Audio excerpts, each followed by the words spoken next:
Ya, ahí se ve, ¿o no? Sí, sí, todo ok. Ah, ya. ¿Parto nomás? Sí, si puedes, partamos al tiro nomás. Ya. Buenos días, profesor, profesor auxiliar. Mi nombre es Francisca, yo le hablaré sobre los terremotos de profundidad intermedia controlados por la hidratación de la placa en el norte de Chile. Para lo que veremos en esta presentación, primero el marco tectónico de la zona de estudio, luego los métodos utilizados para el análisis de la determinación de las réplicas, luego los resultados de estos métodos y finalmente, a modo de conclusión, el modo conceptual que los autores proponen para la explicación de estas réplicas por hidratación. La zona de estudio se ubica entre los 17 grados sur a 21 grados sur en el norte de Chile, aproximadamente en la región de Arica y Parinacota, en la placa, en un marco convergente del norte de Chile, que se caracteriza por la subducción de la placa de Nazca bajo la placa sudamericana en una tasa de convergencia aproximadamente de 85 milímetros al año. La placa de Nazca en esta zona se formó durante el East Pacific Rise entre los 45 y los 52 millones de años. En cuanto a la tectónica de esta zona, se ubica en una zona de subducción, determinada zona de sísmicas dobles, DSS, en donde está determinada por un terremoto de profundidad intermedia, ITE.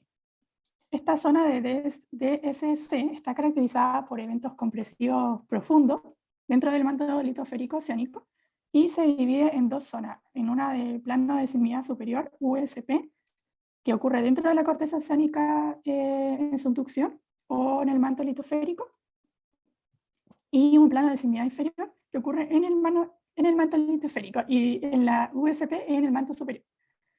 La imagen de la izquierda podemos ver que en este estudio se determinaron 6 eventos sísmicos desde el 2010 con una magnitud sobre los 6 en magnitud MW, donde se pueden ver sus mecanismos focales y sus epicentros.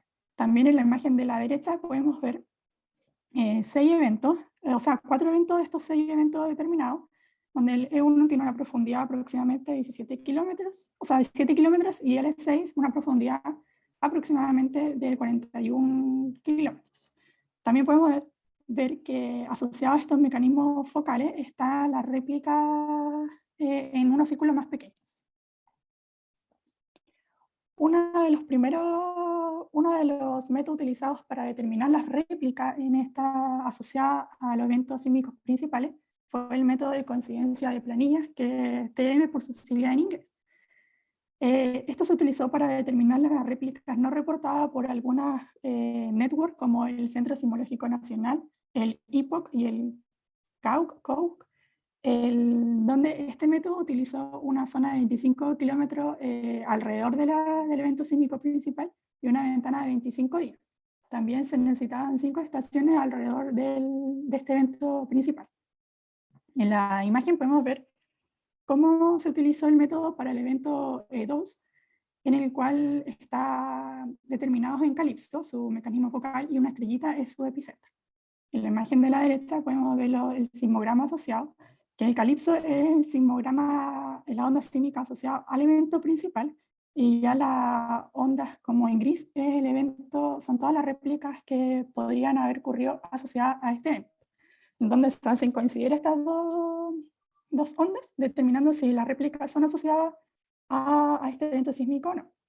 Se determinaron que habían réplicas 4 días después y una magnitud de 1.8. En base a este método, los resultados fueron que para el evento E1 hubieron un total de 2.044 réplicas, y a medida que aumentamos la profundidad, por ejemplo en el evento 6, que es el más profundo, ya la réplica cesaba, ¿no?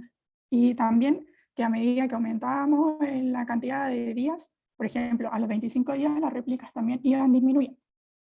Otro de los asociados a estos resultados fue los modelos térmicos que se pudieron ver, en donde que a una mayor profundidad había una mayor temperatura y donde estaba asociado al evento SI, que era el más profundo.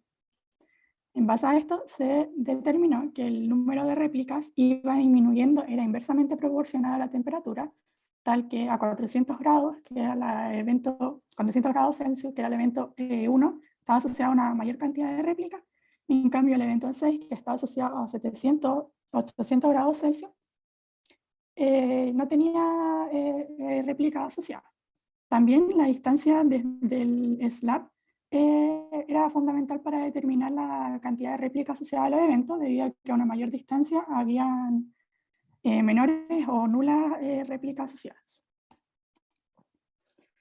El otro método utilizado fue el modelo de inversión cinemática, en el cual se determinó mediante las fallas que podían tener estas réplicas, considerando dos planos de fallas posibles, de acuerdo a los tensores de momento informados por el USGS. Este modelo nos dice que hay patrones de ruptura similares. Los resultados se ven en esta tabla, y como ya hemos dicho anteriormente, para el evento de 1, un número de réplicas de 2044 a una distancia de 7 kilómetros. Y a medida que aumentamos en los eventos, por ejemplo L6, 41 kilómetros de distancia desde del slab y 0 réplicas asociadas. En base a esto, las réplicas en el evento E1 podrían estar asociadas a una falla preexistente, el cual es causada por la flexión de las placas y donde hay una infiltración de fluidos, lo cual produce la hidratación de la corteza y el manto superior. En base a esto, y mediante modelos numéricos, se determinaron que los valores para las velocidades de las ondas P y las razones de las velocidades de las ondas P y las ondas S nos dice que hay una liberación de fluidos asociada a reacciones metamórficas, en particular de esquisto, tejadita y leuconita, lo cual se asocia a que en una zona hidratada hay mayor cantidad de réplicas. También nos dice que la máxima profundidad para que hayan réplicas es de 400 grados, de 400 a 400 grados Celsius. En base a estos datos, los autores propusieron un modelo conceptual para esta réplica, debido a que los eventos sísmicos presentan una geometría similar y una física de ruptura similar. Entonces, para explicar que los eventos más profundos no tuvieran réplica asociada, se llevó a la hidratación de la placa. En este método, o sea, en este modelo conceptual, podemos ver que tenemos que hay una placa oceánica que subducta bajo una placa, bajo la placa sudamericana, y la cual está asociada a una falla, y debido al slab, en esta falla entra la hidratación, entran los fluidos. Luego, con el slab pool, esta falla o sea, esta placa oceánica va subductando. Y a medida que nos vamos alejando desde el slab, la hidratación va disminuyendo. Por lo tanto, en el recuadro negro nos podemos dar cuenta de que cuando estamos más cerca hay una mayor hidratación, más cerca del slab hay una mayor hidratación y una mayor cantidad de réplicas asociadas. Y mientras nos vamos distanciando de este slab, vamos disminuyendo la hidratación y por lo tanto también vamos disminuyendo la cantidad de réplicas asociadas al evento sísmico principal. Por lo tanto, para finalizar la presentación, debido a los resultados obtenidos por el estudio, debido a que la geometría y la física de estos eventos sísmicos son muy similares, se determina que la hidratación jugará un papel fundamental en la réplica asociada a cada evento sísmico. Muchas gracias por su atención. ¿Puede explicar la relación entre alta productividad de réplicas y la hidratación, la relación conceptual o interpretativa?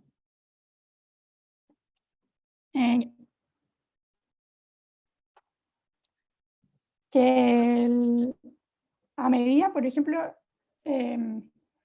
la hidratación de las placas aumenta la cantidad de réplicas debido a que En zona de deshidratación, déjeme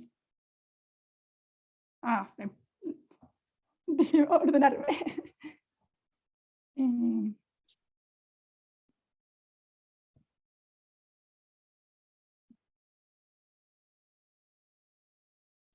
A medida que aumenta la productividad, hay más productividad cuando hay más agua, ¿eso? Sí, mientras hay más como réplica o el evento tiene más como eventos pequeñitos asociados después, mientras mayor cantidad de agua haya como en la zona. Mientras mayor deshidratación, o sea, menor agua, no tienen réplica asociada a los eventos. ¿Y alguna explicación de eso? O sea, ¿por qué pasa?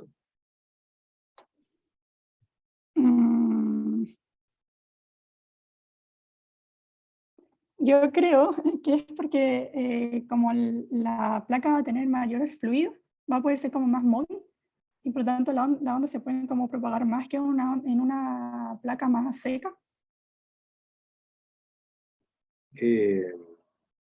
No, las ondas se pueden propagar en cualquier medio. No, sí, se puede propagar en cualquier medio, sí.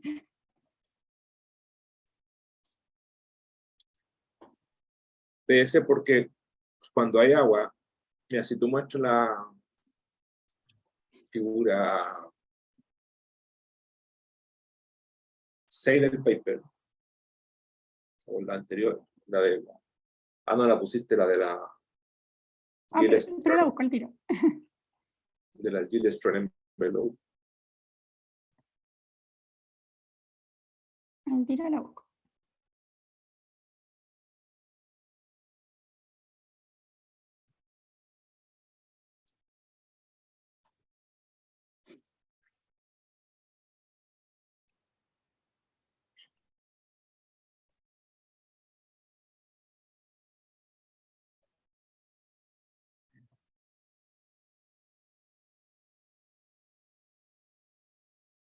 ¿Cuál figura, profe?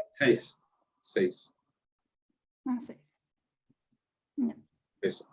Entonces, ese envolvente dice que en la zona frágil, en la zona de la recta, de las líneas rectas, si pasamos el nivel de esfuerzo, ya sea en tensión o en compresión, se falla. Si estamos dentro del volantín, se comporta drásticamente. Entonces, los terremotos ocurren cuando falla, ¿cierto? Cuando Sí. se alcanza el yield strength, como está ahí. Entonces, bueno, aquí no se graficó, pero si uno, esas pendientes, claro, ahí puso wet olivine y dry olivine, eso está bien, pero eso es para zona dúctil. Pero si ponemos presión de fluido en la parte frágil, esas rectas se hacen más horizontales, o sea, más verticales. Por lo tanto, es más fácil, se requiere menos esfuerzo para fallar. En otras palabras, cuando hay fluido, es más fácil alcanzar el esfuerzo de ruptura y por lo tanto es más fácil producir eventos o símbolos. ¿Ya? Sí. ¿Y por qué se profundizaba el plano neutro? ¿Cuál es el plano neutro normal? Lejos de la foto, o sea, no en subducción, sino que en el outer rise. ¿Cuál es la profundidad normal, así como estadísticamente conocida? ¿Del plano? La profundidad en isoterma. ¿Cuál isoterma es? Era de 400 más o menos. Ya. Y ahora aumentaba a 700, salía de 700 a 800 grados. Claro. ¿Alguna especulación de por qué aumenta? Cuando, porque todos los eventos son normales, ¿cierto? Sí. Ya. ¿Alguna explicación de por qué esos eventos se profundizan? ¿O alguna especulación de por qué se profundizan en subducción? Debe haber más de una razón, o combinaciones, pero alguna. Podría ser que en esta zona como la que la placa oceánica es más más antigua y más profunda, por lo tanto, o sea, más fría, por lo tanto más densa, y podría como que el slab pool tirarlo como a mayor ¿Tú isotermia. dices, tú dices porque está más vieja a la derecha que a la izquierda? Sí, o sea, a la izquierda. ¿Dónde está más vieja, a la derecha o a la izquierda? A la izquierda. O sea, que la placa oceánica está más, cuando subducta está más vieja y por lo tanto tiene como más fría y más densidad y como que aumenta más la profundidad. Está más vieja a la izquierda, eso dices tú. A ver. No, no, a la derecha. Porque la velocidad, bueno, tiene una velocidad, pero viene desde el oeste hacia el este. Entonces, mientras más adelante va a estar más vieja, mientras Sí. más atrás va a estar más joven. Ya. Bueno, es cierto que es más vieja a la derecha que a la izquierda, pero tampoco es va a explicar esa tremenda profundización del continente. O sea, se necesitan cientos de millones de años para que ocurra esa diferencia. Así que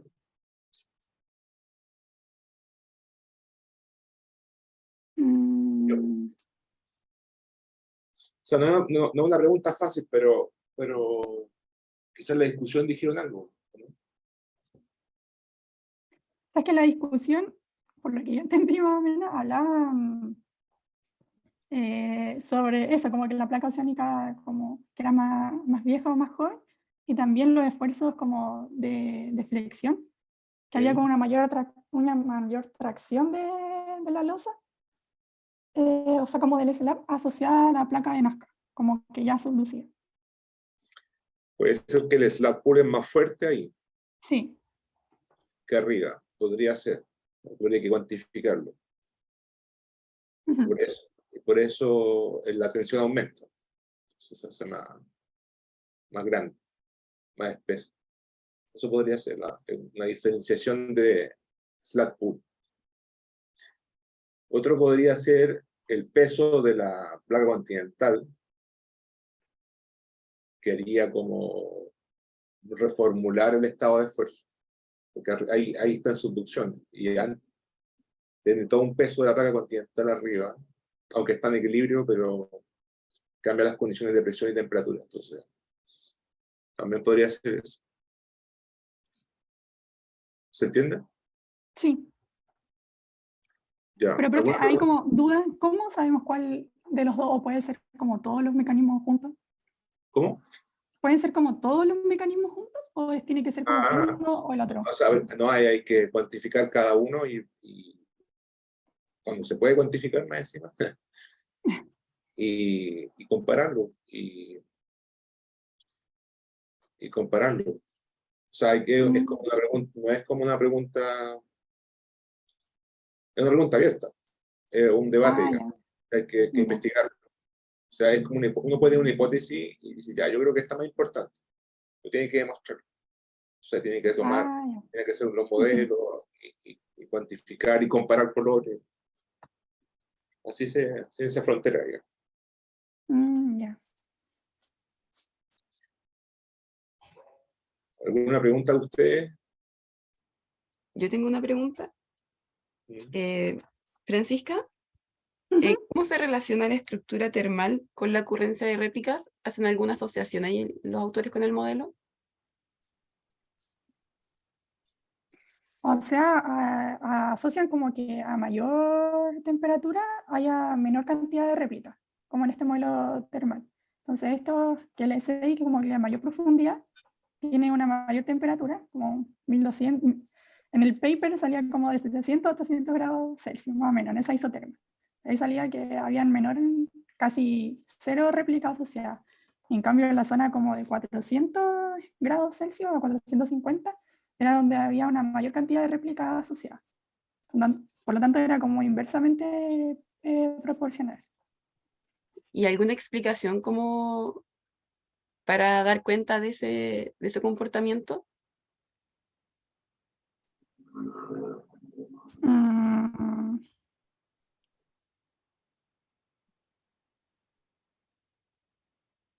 ¿Cómo por qué se daría este fenómeno de que para mayores temperaturas los eventos casi no presentan réplicas, se dice algo en el paper, ¿o no? Sí, sí, recuerdo, ¿no? Como que hablan siempre de eso, como que está asociado a esa temperatura, pero no específicamente porque era como si era más caliente, mayor temperatura, había menos réplica. Ujú. No recuerdo haber leído algo de eso. Ok. Y respecto, por ejemplo, a las réplicas de la zona E1, no sé si tienes por ahí como la figura donde muestran la zona E1. Parece que está un poquito más abajo. Cuando está en ¿Esa? perfil, quizá es más fácil verlo.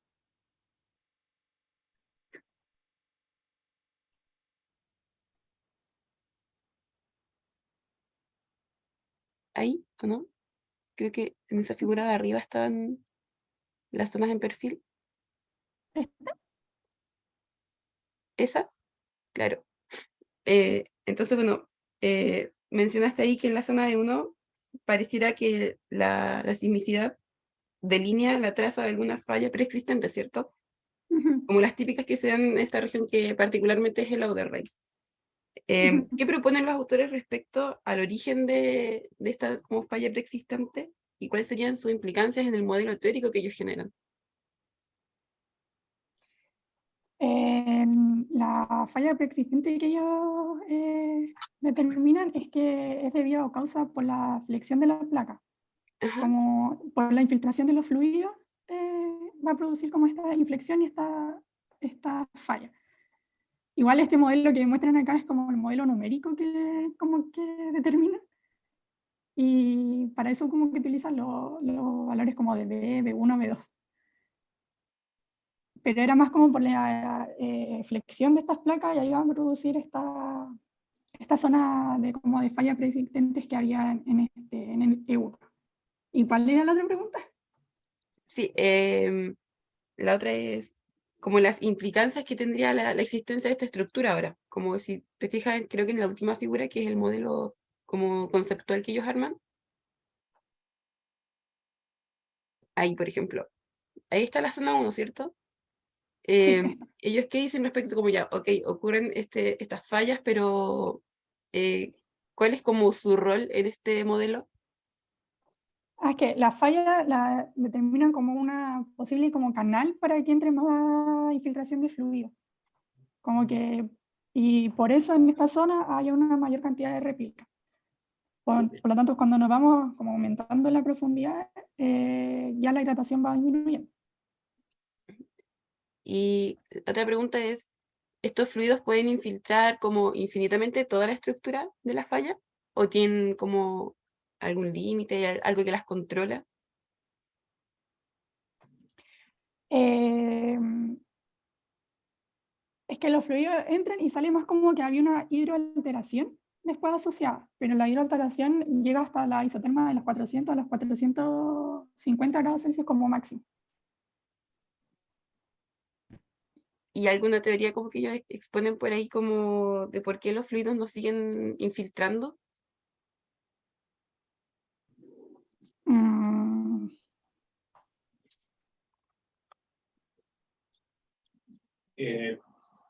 ¿Tenemos una última pregunta?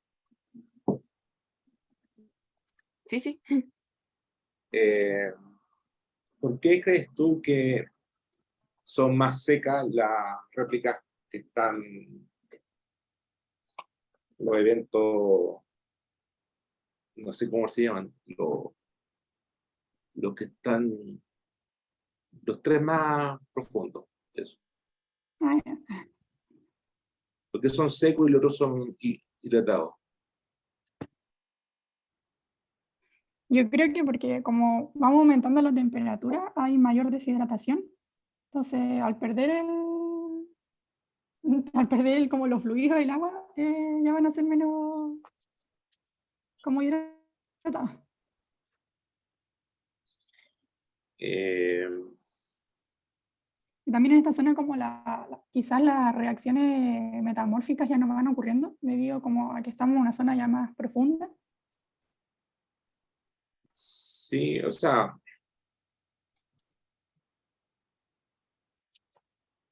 claro, pero comparado con lo que están arriba, no es tanta diferencia de profundidad. Estoy de acuerdo que eso es bien profundo comparado con la fosa, Ujú. pero comparado con lo que están las réplicas 1, 2 y 3, supongo que son las de arriba. O sea, los terremotos 1, 2 y 3, Sí. esos están, o sea, ellos tienen agua y se deshidratan.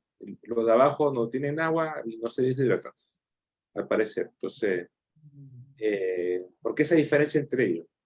Siendo que están cerca. Obviamente está más profundo el otro, pero tampoco están 10 kilómetros más profundo, o 15. No sé. Sí, más o menos. Sí, porque el primero tiene 7 y el último tiene 41 kilómetros de profundidad. Desde el slab. Sí. Claro. Entonces, ¿por qué crees tú? Porque, Yo, a ver. Yo lo asociaría igual como a la temperatura que tiene, como 700, 800 grados Celsius. En esta ya, zona quizá ya podríamos estar hablando de ya magma en sí, como más que roca sólida. Y eh, quizás como algunas reacciones nos pueden ocurrir como la de los fluidos, como que se muevan para ocurrir como la hidratación ya, de esta zona. no, el magma es más profundo y eso es como un líquido, un fluido. Sería, Ujú. la palabra es dúctil. Ya. Sí. Ahora, la razón es que si tú fijas la línea punteada roja, eso separa el plano neutro somero, arriba. Ujú. ¿Y dónde se hidratan las fallas? Es donde está el agua, y eso ocurre en el océano, en el outer Sí. rise. Ujú. Entonces, como en el pasado, en el outer rise, el plano neutro estaba a los 450, el agua llegaba solamente hasta la línea roja. Mm. Entonces después se fue subductando y aumentó el plano neutro, pero eso son solo estados de esfuerzo nomás. Pero el agua ya se introdujo hasta una cierta profundidad nomás y se quedó así. Ah, ya, ya. Ujú. Y entonces, por la historia que tuvo en el outer rise, esa diferencia. Como que una se almacenó agua y en otra no. En la parte donde está el océano. Ya. Profe, y ahí tengo como una duda que me quedó del paper, si es que se la puedo preguntar. ¿Ya? Si es que no es simología. Ah, no, no, pero ¿cómo determinan como que el plano neutral esté ahí y esté después como baje? ¿Hay algún como método así que nos diga como no, está acá y después luego está acá? ¿Dónde? ¿En el outer rise o en...? Sí, en este, por ejemplo, que el plano estaba acá y que ahora esté acá. ¿Cómo podemos Ah, saber eso con bueno, datos? el outer rise en el océano, en el outer rise, se hizo un estudio global por unos japoneses que se llaman Seno y Yamanaka, y hicieron un estudio con todos los outer rise del mundo, con placas Mm, distintas, y estadísticamente sale que el plano neutro, por los mecanismos focales lo diferenciaron, el plano ujú. neutro está a los 450. Ya. Y acá se profundiza porque Leo Cabrera calculó los mecanismos focales y le dieron todos esos normales. Entonces, obviamente, tiene que profundizarse el plano neutro, porque el plano neutro es la transición del estado de esfuerzos normales al estado de esfuerzos compresionales. Sí. Ujú. Entonces, se profundizó. Ya, ya. Pero eso de los 450 es una cosa Es estadística. como el estándar. Estadística, quizás si uno hiciera una compilación más actualizada con los terremotos, mecanismos focales, Ya. eh, quizás cambiaría un poco, pues sí, a medida Pero que profe, haya ¿eso no se va modificando como con el tiempo? los 450. Sí, o Eh, siempre lo dejan en 450. en el outer rise, sí. O sea, de la Ya. fosa hacia el mar, sí. Ujú. Podría cambiar si es que hubiera un esfuerzo extra. Por ejemplo, se rompiera una falla, una fractura, o la placa continental influyera, hiciera un impulso tras. Por ejemplo, cuando hay un terremoto, la placa, cuando subducta fuertemente o bruscamente, transfiere, se levanta la placa continental y después baja abruptamente la placa continental o la placa superior y transfiere esfuerzo a la placa oceánica, entonces hay una perturbación y ahí puede cambiar los 450, ¿sí? Puede bajar o subir. Pero eso es en el cosísmico, es un momento corto, en el short term, en el periodo corto, Ya. cuando hay un terremoto, porque hubo un megaterremoto, pero eso ocurre infrecuentemente. ¿Ya? Pero Sí. como promedio, digamos, como el steady state, el estado de equilibrio, según los estudios que podría actualizarse quizás, pero debe ser como eso, 450, sí.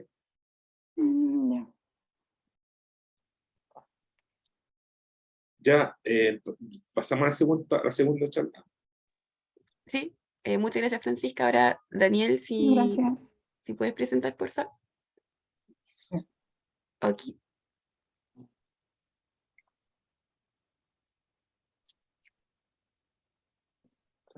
¿Se ve bien? ¿Se escucha todo bien? Sí, se ve súper.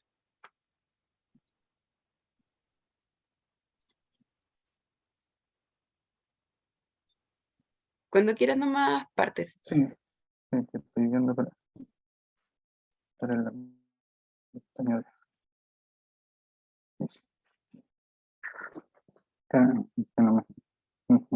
estaba viendo la presentación, entonces no sé si estaba viendo la pantalla, la presentación, ¿no? De Zoom.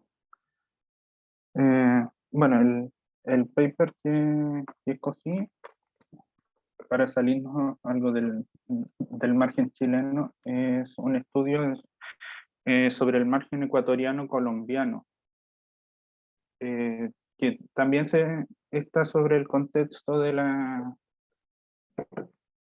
placa de Nazca y la sudamericana, pero involucra ligeramente, está como en el borde ya con otras placas, aunque el estudio se centra principalmente en el contacto de la de Nazca con la sudamericana, cordillera de los Andes, parecido a lo que puede ser el margen chileno. Entonces,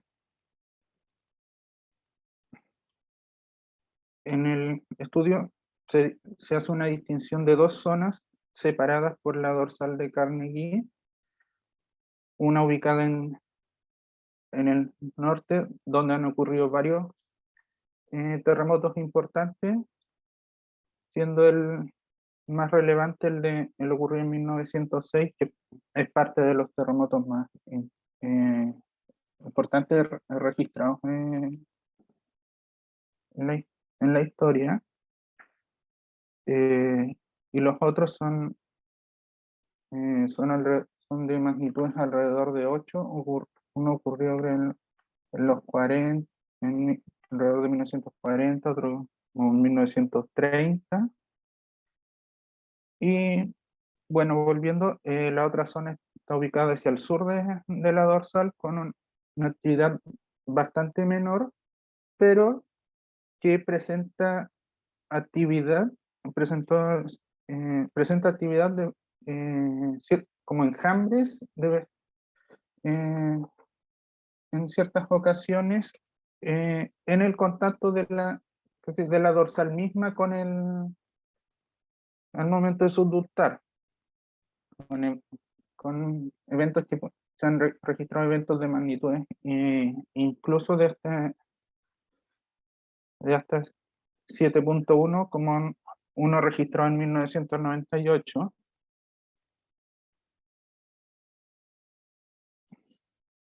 Aquí hay un, un mapa con dibujo esquemático de todo lo que mencioné anteriormente, el Ridge de Carnegie, representado, limitado por la línea roja. En estrellas van marcados los 4 terremotos más importantes del siglo anterior. Como mencioné, estos cercanos a 8 y el de 1906. Como se puede ver, todos están ya sea o en el Ridge o hacia el norte de la dorsal. Y, las dos zonas dos zonas de sismicidad que ocurrieron en el último tiempo. Ahora, ¿qué pasa? Con el respecto al... Hay por lo menos a la época del estudio, desconozco actualmente, en esta zona había bastante precariedad en la distribución y en la cantidad de estaciones sismológicas para poder medir adecuadamente lo que ocurría en la fosa. El enfoque del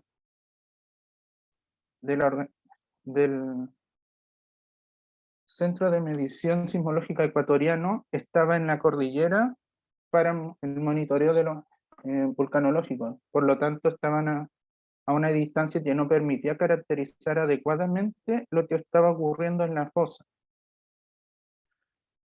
Es por eso que se organizó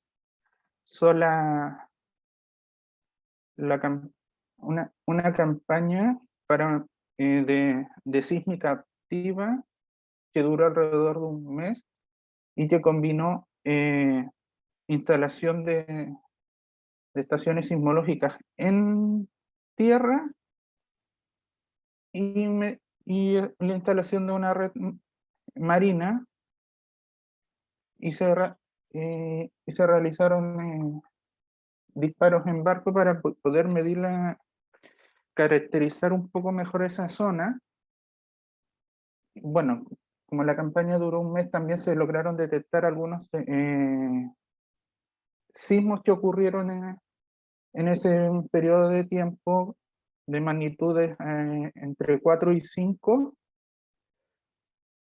y que posteriormente este estudio tomó esos eventos y los cruzó con otro catálogo que documentó esos eventos para poder hacer un cruce de datos y poder hacer una inversión más robusta de los datos que se tenían previamente. Aquí está un esquema de cómo se realizó el estudio de sísmica activa, en donde se hizo un perfil perpendicular a la fosa, que era marítimo terrestre, dos perfiles paralelos a la fosa en mar y uno en tierra. Y después, utilizando,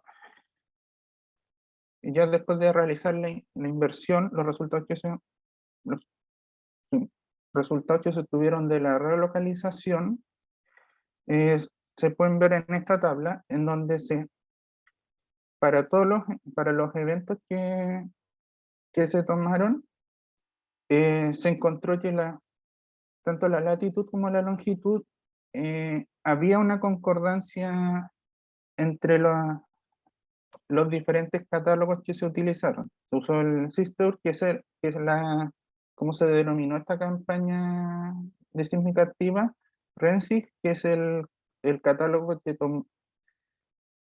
sísmico que mencioné anteriormente, y se hizo también una inversión conjunta de los dos. Si bien la latitud y la longitud se veía que había una concordancia en la localización, habían grandes discrepancias se encontraron grandes discrepancias en la profundidad. Aquí se muestra finalmente los resultados de la localización y la calidad, y se muestra cualitativamente la calidad que tuvieron esas inversiones. Se muestra y se distinguieron dos zonas principales. La zona 1, que incluía los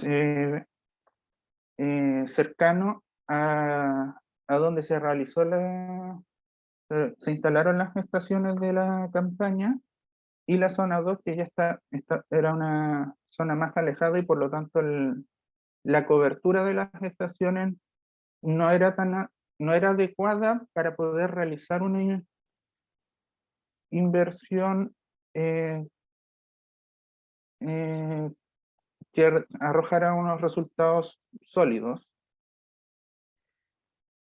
Y bueno, aquí se muestran los perfiles, latitud, profundidad y longitud, profundidad de la ubicación de los sismos, de la localización. Bueno, en rojo, de rojo a blanco, como se ve, va de mayor calidad a menor calidad. La zona 2 está compuesta prácticamente de los sismos de menor calidad, como por lo que había mencionado, mientras que en la zona 1 es donde se concentran eh, los de calidad mayor. La calidad se determinó sobre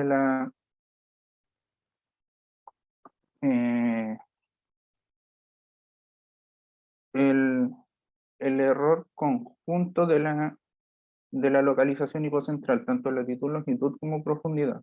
El error que se determinó de los tres. Pues, además de eso, se realizaron, que no se había hecho previamente, estudios en mecanismos focales. Aquí están de los 7 eventos que están destacados acá. Como se pueden ver en la ubicación en planta. Y aquí están especificados junto con algunas de las fallas que se destacan en esta zona. Principalmente el estudio destaca la falla de Ipijapa Puerto Viejo, que está ubicada bastante cerca de donde se instalaron las estaciones. Esto, y además se colocan los mecanismos focales de algunos terremotos importantes estudiados previamente. Entonces, finalmente, las interpretaciones que se hacen de los resultados obtenidos, primero se encuentra que la sismicidad está ubicada en ambas placas, tanto en la placa subductante como en la placa superior. Y otra cosa que se detecta es que los eventos más superficiales que están ubicados en el contacto entre las placas presentan mecanismos focales que dan cuenta de un dip que es de aproximadamente de 10 grados, mientras que a mayores profundidades se detecta un dip de unos 30 grados, que lo interpreta como un curvamiento pronunciado de la placa subductante, aunque debido a la poca cobertura de estaciones que se tenían ese entonces en la zona, no se descarta que esto se pueda deber a un error debido a las incertezas que se produce debido a la escasez de estaciones. Y por último, los mecanismos focales encontrados y sus ubicaciones se concuerdan con lo que se espera de la Valle Jipijaba, Puerto Viejo, que estaba entre medio de la zona de medición, y además se detectó que los mecanismos focales de los eventos detectados más hacia a la cordillera coinciden con un modelo extensional de esa zona. Principalmente, más en detalle se detecta que la zona más alejada tiene una rapidez más alta que la zona más cercana a la costa, y que por lo tanto correspondería a un régimen extensional, lo que, bueno, esto ya es personal, se coincide en cierta medida con lo que ocurre en la cordillera de los Andes chilena, donde tenemos múltiples fallas normales a lo largo de gran parte de la cordillera, y que vienen de regímenes extensionales que se producen allí. Y eso sería.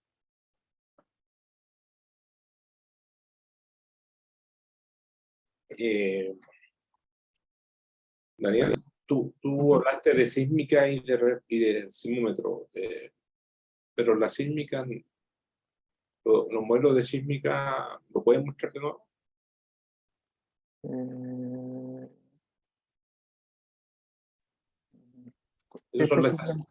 Esas son las ubicaciones de los sismómetros. Sí. ¿No tienen, y los modelos?